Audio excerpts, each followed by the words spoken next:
There's a really big fundraise. Now, we at Startup Central have really stopped talking about fundraise activities in this era of cheap money, but this one is really big. We're talking about in one single shot, $805 million of a fundraise, and it has been done by Verse, which owns Josh as well as DailyHunt. The two co-founders joining us live right here on the channel, Umang as well as Virendra. They're often called the Jay and Viro of this part of the world. Thanks so much for joining us live today. It's big bucks, $800 million fundraise that you guys are talking about, foraying into Web3, a valuation of $5 billion as well. Umang, it's huge. We're also talking at a time when it's the season of markdowns. Interest rates are going up. You're saying you've signed definitive agreements. So has it indeed been closed? And how difficult was it as the era of cheap money starts to wind down? Firstly, Nayantara, thank you so much for having Virubhai and me on the show. We deeply appreciate it.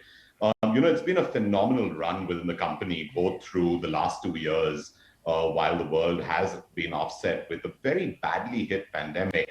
But digital adoption has seen massive growth. The mobile has now become not only a destination for content consumption, but content creation. And I think Verse Innovation with its family of apps with DailyHunt, Josh, and Public Vibe has really been a net beneficiary. I think the one thing that sets us apart is the ability as a company to have cracked the three-pronged code of user growth, engagement, and monetization. And that had led to a lot of inbound interest from investors that has led to the culmination of this round. I would say three things about it, Nayantara, which are really special. The first is the quality of investment, with firms like CPPIB, Ontario Teachers Pension Plan Board, Sumeru Ventures, Luxor Capital, and of course internals like Safina Group and Bailey Gifford and others, all stepping in is showing us that long-term capital from funds that don't have a fund life but tend to support companies through its growth, through IPO and beyond, is very endearing. The second bit, like you pointed out, these are some of the single largest checks that these funds have written in India, which is again a huge validation for the company. And I think the third point is it happening at a time when public and private markets are deeply impacted with fluctuating interest rates, just goes to show that all the work that these funds did in believing in our story has really led to this outcome that is really heartening for us as a company. And when I reflect back, I think there are three reasons at a macro level why they have chosen us, and it's a privilege and an honor. I think the first is we play in very large TAMs, right? Both on the digital advertising side, which is about $4 to $5 billion in the next 5 years, getting to about $15 billion. We're moving on to the commerce side as well, which is going to be a $150 billion TAM, nearly half of which will be social commerce driven by video, again, a story that we want to play in, and some very interesting forays that we are making into the Web 3.0 space to really help with creator monetization. I think the amalgamation of that, along with a strong management team, backed with the fact that we put a few points on the board around cracking that three-pronged code, has just been a very, very heartening, endearing, and humbling experience for us as founders. And I think we're very, very pleased with this outcome. Surendra, the press release says definitive agreements have been signed. So I come back to the point. Is this round closed? Has the money hit your account? Because, we're talking about one of the largest ever fundraisers by a startup. So part of money has hit the accounts, and, rest is coming in parts. But all definitives have been signed, and that's why we have come with the press release, which in fact has the quotes from two big people who are leading this round, which is CPPIP and OTPP. So, company is well capitalized, as Umang said, big business plan, in play, looking forward to winning the time share, mind share, and revenue share of local language users. We play in a very large TAM, and we intend to use these proceeds in three major areas. One area is to invest into deep AI and ML capabilities to drive great user engagement and retention. Second thing is to mine the local language content creator ecosystem on a continuously deep basis, right? Going into depth and width of the Bharat. Third thing, which is what Umang alluded to, is our monetization capabilities. We are pivoting heavily into new monetization avenues like influencer commerce, NFT-based things, and live streaming and video-based commerce. So very excited about the next phase of the journey. Well, markets may be down, but we serve our consumers, right? And our business is beautiful in its own sense, and that's why we have got big companies who value companies on first principles coming and investing into us. Oh, absolutely. And, just for the benefit of viewers, though the names are on the screens, let's just read out the names. We're talking about CPP Investments, which has led with a $425 million round. Other marquee investors include Ontario's Teachers, Luxor Capital, as well as Sumeru Ventures. So those are the ones that are entering the cap table. You guys are talking about the response that you've seen in the market. And with that, Umang, I'll come to you now. So when I go through your press release and I was doing a bit of the data crunching, what I found really fascinating was that on one hand, you say that you have Josh, which has 150 million monthly active users. You also tell us that DailyHunt has 350 million active users monthly again. If I add the two, we're talking about what? 500 million active users. You're bigger than Facebook in India. India currently has 600 million internet users. Yeah. So when we look at the data, we see a good level of overlap between the DailyHunt audience and the Josh audience, Nayantara. In fact, the first 3 months of Josh's growth was actually driven on top of DailyHunt. And so when you think about that overlap base, there is about almost 30 to 35% today overlapping. So the way we think about it is we are serving about 1 in every 2 internet audiences today. The internet in India has now touched about 650 million to 675 million active users. And when you overlap that math with about 35%, we are serving over 350 to 370 million unique audiences, which is why we talk about 1 in 2 as a journey. But I think the difference is that the global giants are really large and tend to do this on an app-only experience. Whereas when we add our numbers, we add both app and mobile web in the case of DailyHunt. Of course, Josh is app only. But I just wanted to contextualize it because we think we're 1% done and there's a long way to go. Oh, that's still day one for you folks, right? Everybody loves quoting Steve Jobs on that one. And you've talked about then for the overlap, 1 in 2 internet users in India, you're saying do come, whether it's DailyHunt or Josh, whether it's app or on the mobile side. Can you give us a little understanding of how much time they spend on the app? Because, like I said, because the era of cheap money is also going to be behind us as the US Fed starts winding down its quantitative easing program, we're soon going to have to start talking about monetization, profitability, earnings. And I'm guessing a lot of that will then depend on how much time a user is also spending on DailyHunt as well as Josh. Absolutely. I think that's the big mantra, and that's the secret sauce on which our businesses are built, right? So today on DailyHunt, people are spending about 30 minutes a day on our app. And on certain events day, this time goes up to about 40 to 45 minutes. And our eventual goal is to take it to 60 minutes in next 3 to 4 years. The time spent on DailyHunt is driven by advances in our AI ML capabilities, moving from simple algorithms to CNN and now to knowledge graph. Expanding the content genres, going into segments like women, segments like technology, segments like, crypto, segments like, sports, going deep into them, and a lot of hyper-local, content and video coming on the platform. By the way, we also have a third app called Public Wipe, which is a new child on the block, which is all about hyper-local content and hyper-local videos. On Josh side, again, today we are seeing a time spent from 23 minutes. When we launched Josh, the time spent was 9 minutes per day. It has moved to 23 minutes per day now. And again, this is being driven by 2 key factors: huge amount of video tech and AI ML capabilities. It's a continuous process. There's no secret sauce where you can import and put it in a system and, time spent goes up. Second thing is the quantity and quality of creators and the content which comes on the platform. And there's a lot of siphoning of, understanding of content, removal of bad contents, vulgar content, inflammatory content, to make sure that it is brand safe and people engage on it on a continuous basis. So objective again on Josh and DailyHunt is to take the time spent to the gold standard of 60 minutes in next few years, which generates a huge inventory where we can run initiatives around advertising, commerce, tipping on our platform, and hence monetize it.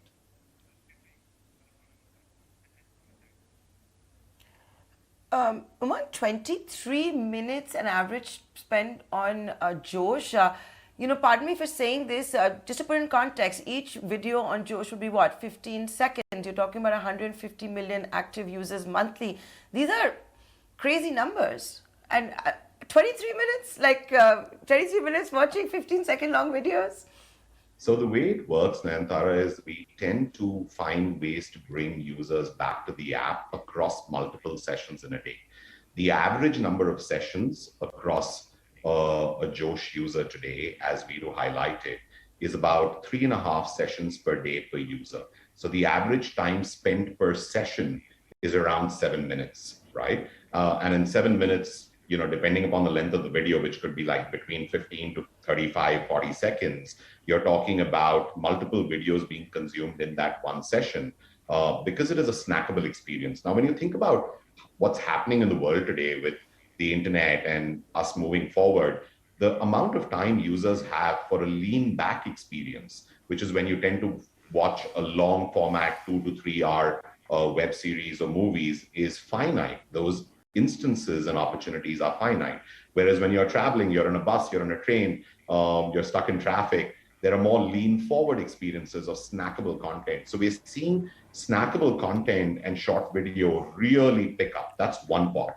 The second part that Viru talked about is how do you use AI to bring the users back and keep their attention span engaged? So we're using multiple methods around our AI strategy, around deep reinforcement learning, prediction models on the recommendation system to try and predict what kind of a user, what kind of a video should we serve next to the user, depending upon the signals that he or she has given us in terms of likes, shares, dislikes, engagement, time spent, click-through rates. So there's a lot of data science and prediction modeling that goes into this exercise, right? And at the heart of it, we are an AI company. AI is the product. And that's what we're going really deep in to increase the number of sessions per user per day. Now, you're right. In one session, you may not get the opportunity of more than maybe 10 or 12 minutes. But if you can take the 3.5 sessions to 6 sessions in a day, you automatically double time spent, right? To Viru's point of trying to grow that across the next couple of years.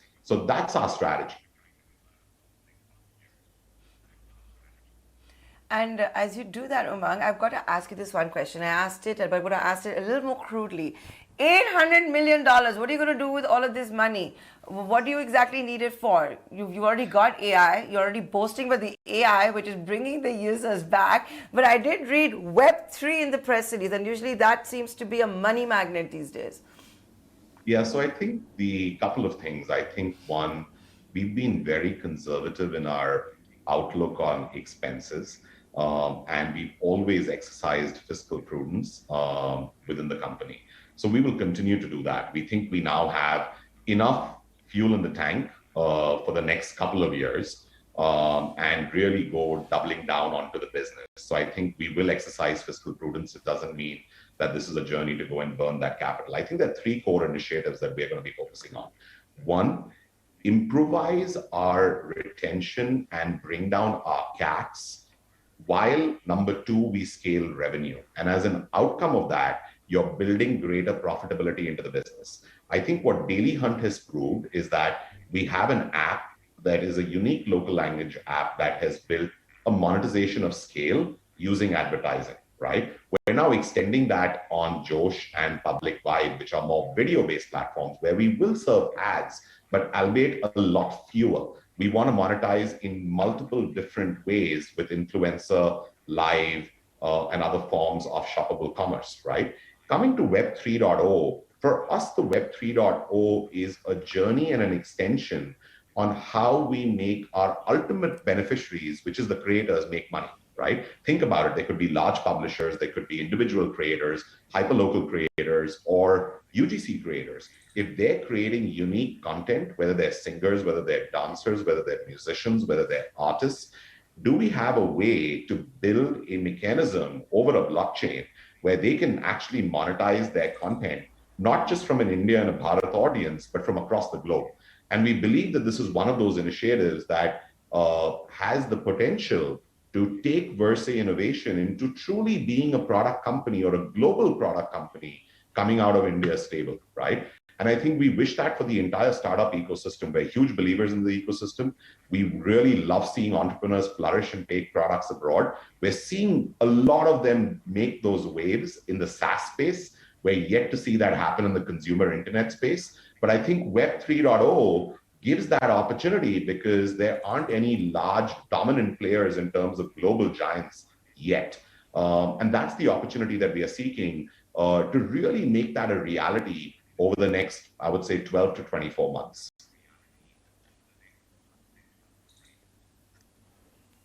Okay. So, Veeru, can I ask you specifically for Web3, what exactly are your plans? You know, we've seen another short video app format out of India flirt with Web3, which is Chingari. What exactly are your plans?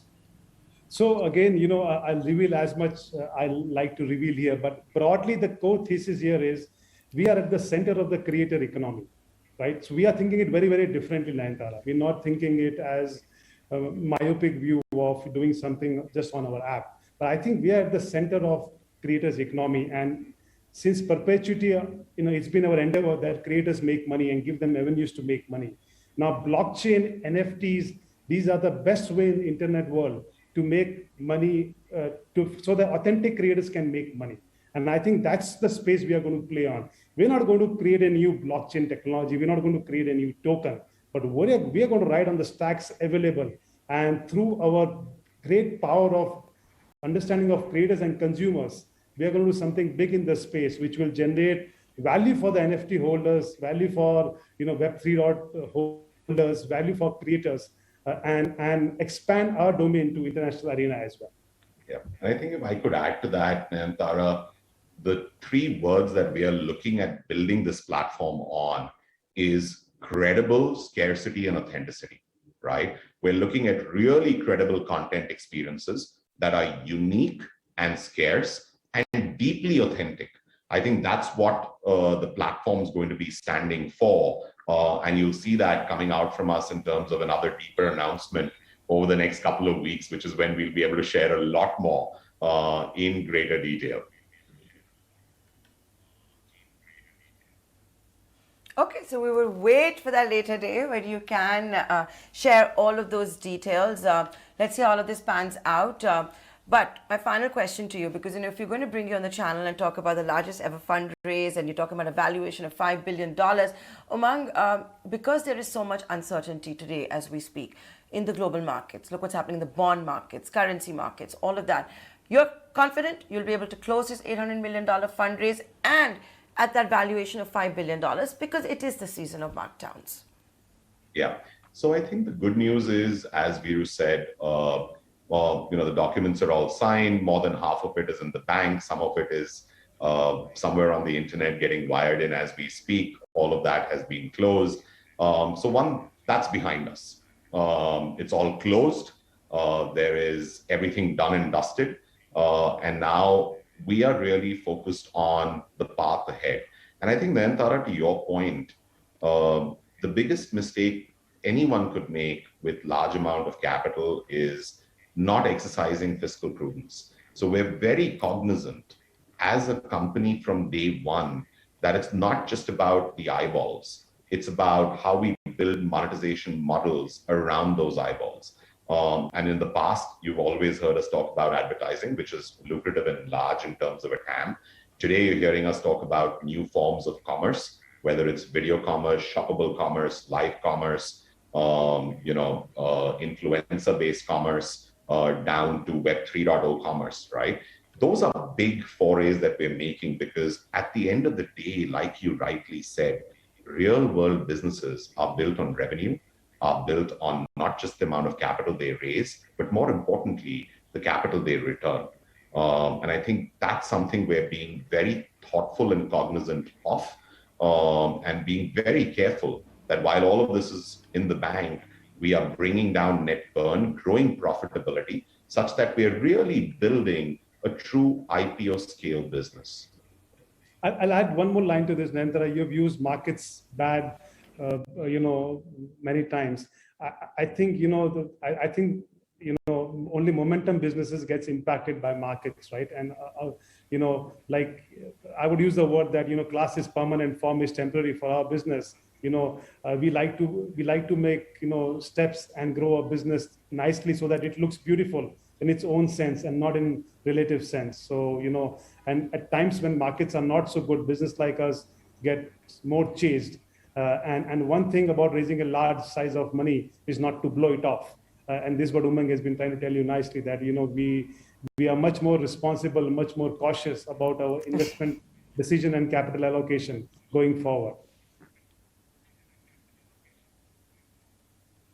Okay, so let's see how all of this pans out. For now, I'd like to thank both of you for coming on ET Now. It's big money that we're talking about, more than $800 million for which agreements have been signed, and a valuation of $5 billion. Thanks, guys, for being with us today.